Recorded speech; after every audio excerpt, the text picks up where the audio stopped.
Bonjour à tous. Voici une petite vidéo qui va compléter toute une série de vidéos que j'ai faites sur la version 3.8 de Darktable. Aujourd'hui, on va parler de tous les outils de colorimétrie de couleurs. Donc voilà, je vais prendre une image ici générale. Je vais la mettre telle qu'elle est importée avec un strict minimum dans Darktable. Je vais compresser mon historique pour appliquer des pré-réglages que je vous ai montré dans les vidéos précédentes. Je vais quand même faire quelques petites choses sur cette photo, notamment je vais un peu l'éclaircir pour qu'on voie, pour voir correctement toutes les infos.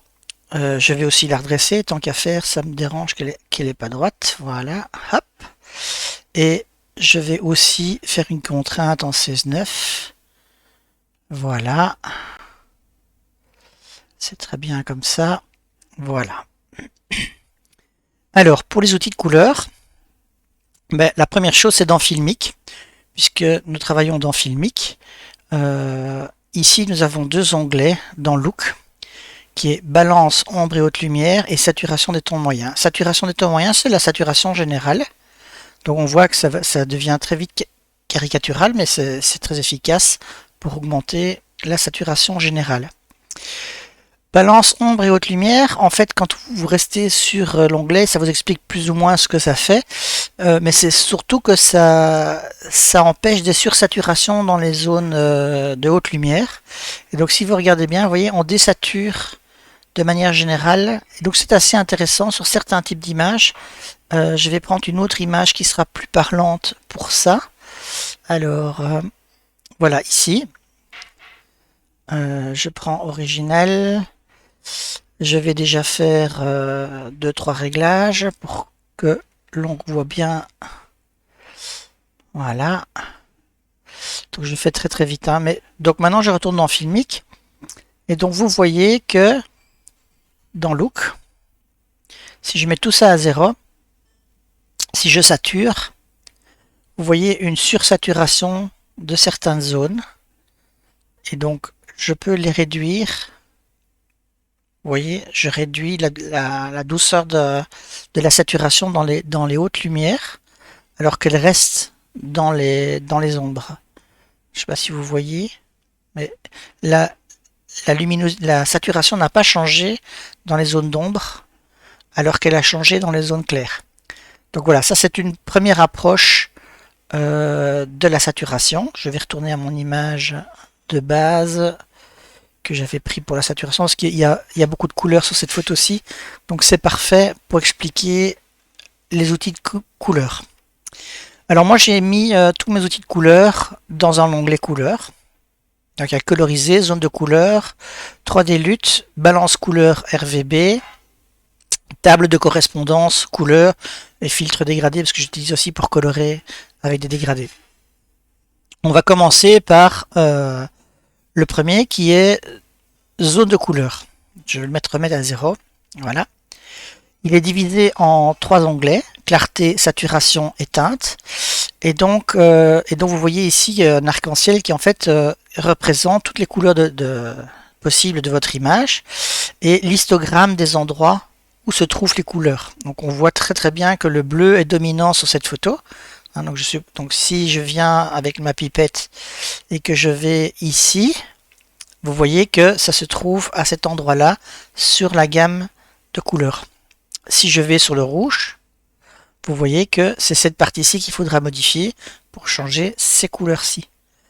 Donc ici, maintenant, je vais commencer par l'onglet clarté. Clarté, ça dit bien ce que ça veut dire. On voit toutes les couleurs. Et ici, je suis sur le rouge. Si je veux un rouge plus clair, je vais simplement monter et éclaircir les rouges ou assombrir les rouges. Je peux restreindre aussi pour que la couleur soit uniquement sur ce rouge. Voilà. Donc ça c'est la clarté. Je pourrais faire la même chose sur les bleus. Donc je pourrais par exemple éclaircir les bleus ou assombrir les bleus. Voilà. Et la même chose pour les rouges. Je pourrais faire l'inverse. Vous voyez, je peux mettre des points différents, vert, bleu. Enfin, il faut quand même que ça reste cohérent, donc ne faites pas des trucs trop abrupts, sinon vous allez avoir des cassures dans les dégradés de couleurs. Donc ça c'est pour la clarté, c'est l'onglet clarté, ça permet donc de choisir la clarté. Et si vous voulez une aide, il suffit d'utiliser la pipette et de sélectionner par exemple les verts ici. Voilà, j'ai pas pris la pipette. Voilà, ici, vous voyez que je suis dans les verts, c'est ici que je vais pouvoir modifier la luminosité, la clarté de cette zone-là. Donc je remets tout à 0. Après, vous avez la saturation. C'est le même principe. Vous avez toutes les couleurs et vous pouvez saturer ou désaturer une couleur. Donc on va reprendre notre rouge ici. Donc je sais pas, recliquer. Voilà, je prends mon rouge ici et donc je vais prendre un point là et je peux saturer ou désaturer juste les rouges. Donc si je peux resserrer même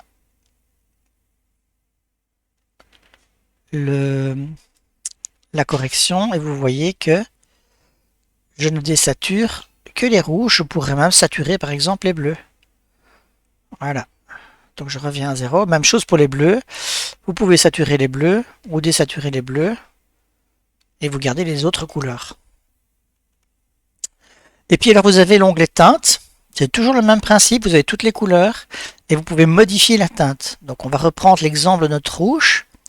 Et donc on va le mettre vers les roses ou vers les verts. Vous voyez?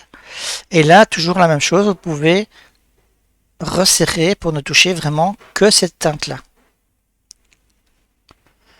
Voilà. Je reviens à 0. Par exemple, pour les bleus, on peut avoir des bleus plus mauves ou des bleus plus verts. Voilà, vous voyez. On peut. Donc c'est un outil quand même relativement pratique pour changer la saturation, non pas globalement, mais couleur par couleur. La saturation, la teinte et la clarté. Voilà, ça c'était un premier outil super intéressant. Et donc moi par exemple ici j'ai fait un pré-réglage qui s'appelle défaut et vous voyez je fais en sorte que mes verts soient un tout petit peu plus froids et mes couleurs rouges un peu plus froides. Voilà. Alors c'est juste une préférence que j'ai moi, donc j'ai mis ça par défaut. Le deuxième outil qu'on va voir, c'est balance, couleur, RVB. Là, c'est déjà un peu plus compliqué. Il est aussi sur trois onglets. Il y a les masques, je ne vais pas rentrer là-dedans, mais c'est un peu la manière dont va fonctionner la sélection des différentes zones. Moi, je n'y chipote pas. J'utilise principalement maître et 4 voies. Alors, ici, ça va être les gradations globales. Alors, c'est divisé en virages de teintes. Donc, vous pouvez changer les teintes. Moi, perso, ça, j'utilise pas du tout. Je trouve que ça fait vraiment tout de suite des trucs bizarres. Par contre, j'utilise beaucoup la vibrance globale et le contraste. La vibrance globale, c'est une sorte de saturation, mais qui aura tendance à plus saturer les zones qui ne le sont pas déjà. Donc par exemple, ici, on a des zones qui sont déjà très saturées et des zones qui sont moins saturées ici. Et bien, si je fais de la vibrance, vous allez voir que généralement, l'image se sature, mais sans grands excès. Alors ici, c'est le contraste de la couleur. Vous voyez que c'est beaucoup plus contrasté comme image. Ça joue vraiment sur le contraste. La chroma globale, ben, si vous la montez, ben, vous montez vraiment de la saturation. Hein. Voilà. Mais vous pouvez aussi la différencier en fonction si c'est des ombres, des tons moyens ou des hautes lumières. Par exemple, vous pouvez saturer des hautes lumières. Pardon, saturer. Ah, oui, voilà, saturer. Vous voyez, on sature les hautes lumières ou les tons moyens. Vous voyez, ou les ombres. Mais on pourrait aussi désaturer les ombres et saturer les hautes lumières, par exemple. Vous voyez, ça fait des effets qui sont tout à fait différents. Donc ça vous permet de jouer sur différentes zones de couleur de l'image. Donc je vais prendre reprendre mon autre image, vous allez mieux comprendre. Donc je reprends cette image-ci, et donc ici je vais aller dans, donc il y a la chroma globale, vous voyez on sature généralement, mais ici on va par exemple désaturer les hautes lumières, vous voyez ce sont les hautes lumières et saturer les tons moyens et les ombres. Je ne sais pas si vous comprenez la différence. On peut même faire saturation globale. Et donc on peut voir un avant-après. Oui. Je ne sais pas si c'est si flagrant que ça en fait. Je vais désaturer très fort les hautes lumières et saturer de manière globale. Voilà. Donc vous voyez la différence. Ça joue vraiment sur les hautes lumières. Donc c'est aussi un moyen de séparer la manière dont la puissance colorimétrique va changer en fonction de l'intensité lumineuse de la zone de l'image. Gradation et saturation perceptuelle, c'est un peu le même principe, mais c'est plus fin. Moi personnellement, je ne l'utilise pas. Mais ça fait à peu près la même chose. Je ne sais pas très bien la différence entre ces deux-là. Là, elle est linéaire, là, elle est perceptuelle. Voilà, c'est des subtilités, encore une fois, dans Darktable. Et ça, c'est la brillance perceptuelle. C'est-à-dire que vous allez donner une brillance aux couleurs. Dans les hautes lumières, voyez, ou l'inverse, plutôt une sorte d'assombrissement, éclaircissement des zones colorées. Et dans les ombres, si je veux donner de la lumière dans les ombres, eh ben je vais juste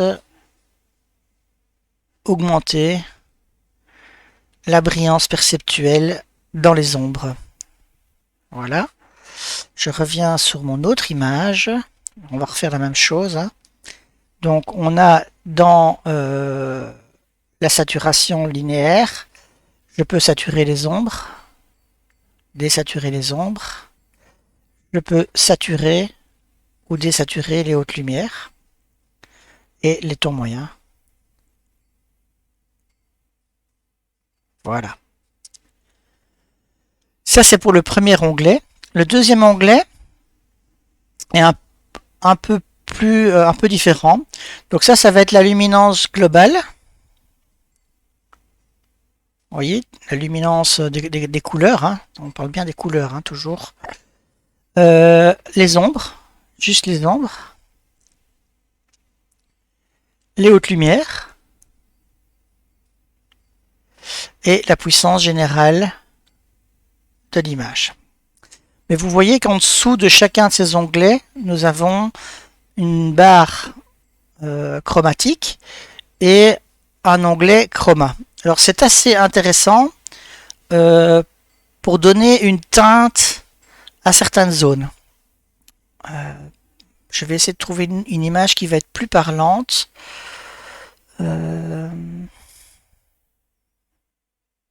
Alors, qu'est-ce que je pourrais prendre comme photo? Ben, je vais toujours reprendre cette photo-ci. Donc, je vais sur 4 voies. Si par exemple, dans les zones claires, je veux donner une certaine teinte, hein, donc imaginons que je veux donner une teinte froide, eh bien, je vais pouvoir ajouter de la chroma, mais seulement dans les zones claires, vous voyez? Et inversement, dans les zones d'ombre, je pourrais donner une teinte, un chroma chaud. Voilà, par exemple. Et donc, vous voyez, vous avez une différence entre une zone claire, qui est plutôt froide, et des zones d'ombre qui sont plutôt chaudes. On aurait pu faire l'inverse. J'aurais pu prendre des tons froids pour... pardon, je suis dans le global, là, c'est pas ce que je voulais faire. Dans les ombres, un ton plus froid.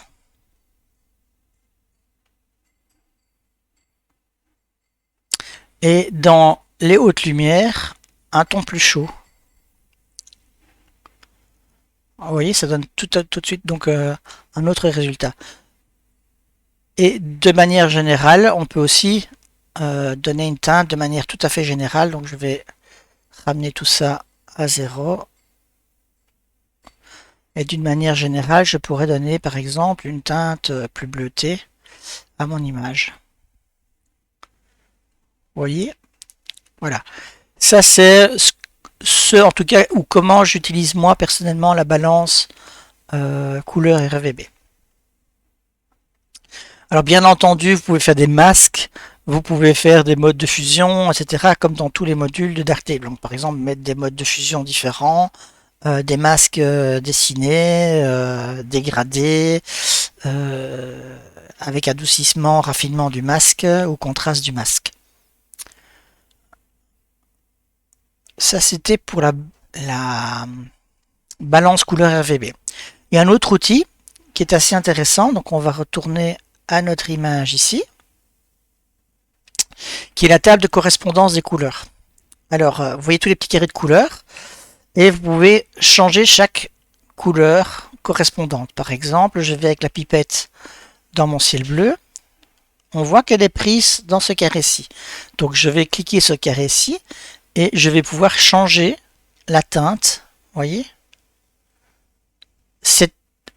Par rapport aux autres outils, c'est beaucoup plus tranché comme effet. Donc c'est vraiment une couleur très marquée qui va être changée. Vous voyez? Si par exemple je vais avec ma pipette ici, on voit que c'est ce carré là qui est bougé. Et donc on va pouvoir là aussi changer sa couleur. Vous voyez, différentes manières. Et sa saturation ou sa désaturation. Alors, il y a relative ou absolue, je ne sais pas. Ça va changer probablement la manière dont ça c'est sélectif. Je regarde s'il y a une info. Oui, couleur de la contrôle cible des pastilles, relative à la couleur cible et relative à la couleur originale de la pastille absolue. Bon voilà, faites des essais vous-même. Moi je crois que je l'ai laissé en standard comme ceci. Voilà, ça c'était pour la table de correspondance des couleurs. Et vous pouvez, comme toujours, utiliser des masques et aussi enregistrer des nouveaux pré-réglages. Et il y en a déjà dedans qui permettent de simuler différents types de films. Simulation Fujivelvia par exemple. Et donc ça donne l'effet des anciens films argentiques. Alors, on a fait table de correspondance des couleurs, balance couleur RGB, zone de couleur. Moi j'utilise encore assez bien coloriser. Je vais essayer de vous prendre une autre photo. Voilà. Je vais revenir à 0 sur cette image. Originelle. Je compresse pour avoir mes réglages. Je vais faire un petit éclaircissement ici. Voilà. Je vais saturer légèrement ma photo. Et imaginons que je veuille donner des effets de couleur. Alors moi j'utilise coloriser. Et je l'utilise avec des pré-réglages. Donc par exemple, éclairage chaud. Voilà, éclairage chaud. Alors vous voyez, ça fait un peu bizarre, mais en fait, il y a un type de masquage, un raffinement qui est mis. Ce sont déjà des pré-réglages que j'ai fait, et j'ai plus qu'à utiliser un pinceau et je me donne des effets, comme par exemple réchauffer cette zone-ci. Je fais très très vite pour vous montrer. Vous voyez, on peut réchauffer et je peux évidemment jouer sur la clarté de l'effet et du mélange des sources. Vous voyez, ça permet de donner un petit peu de couleur. Voilà, je fais très très vite, mais c'est pour donner un effet un peu ensoleillé. Voilà. Vous voyez, je donnais peut-être une teinte un peu plus ensoleillée. Voilà. Et clarté, plus ou moins. Voilà, oui, on peut jouer, donc ça donne un effet de soleil. Mais j'en ai comme ça plusieurs. Donc je vais par exemple faire une nouvelle instance. Et là, je vais faire l'inverse, je vais faire pelouse verte, par exemple. Pelouse verte, voilà. Comme ça, vu comme ça fait un peu peur, mais vous allez voir que ça donne des chouettes effets. Voyez? Alors c'est un peu fort, mais ça me permet de voir où est mon masque. Voilà. Je le fais vraiment très très vite comme un cochon, mais c'est juste pour vous montrer.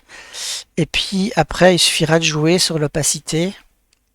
Et vous voyez que ça permet de coloriser avant, après.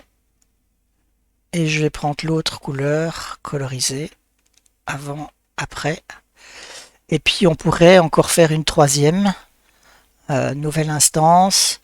Et là, je vais faire éclairage froid. Est-ce que j'ai ça? Euh, Zone d'éclairage froid. Voilà. Et là, pareil, je prends un outil assez flou. Voilà. Et on va, par exemple, accentuer un peu les zones de soleil qui sont dans l'eau. Voilà, vous voyez. Voilà. Et encore toujours, pareil, vous pouvez jouer sur l'opacité. Voilà, je pense que j'ai fait le tour de tout ce qui était colorimétrie que j'utilise moi personnellement dans Darktable. Je regarde s'il n'y a pas quelque chose que j'aurais oublié. Oui, il y a les 3D luttes.